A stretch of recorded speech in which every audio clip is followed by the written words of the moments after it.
বাজারে চলে আসছে আনারস।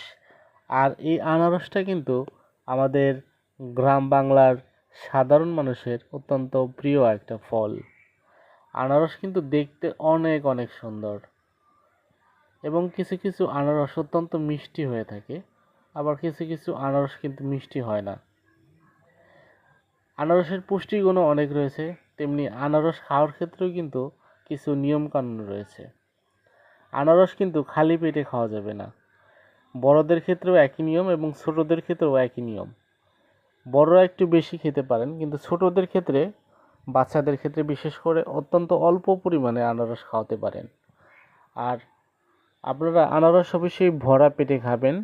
খাওয়ার পরে অন্তত কমপক্ষে খাবার 30 মিনিট পরে কিন্তু এই ফলটা আপনারা খাবেন, কারণ এটা অত্যন্ত অ্যাসিড থাকে।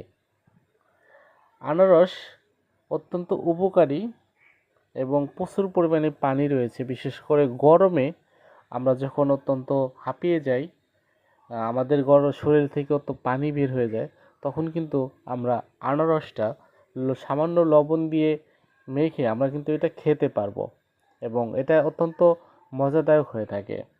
বাজারে বিভিন্ন জায়গায় কিন্তু আনারস কেটে বিক্রি করা হয়।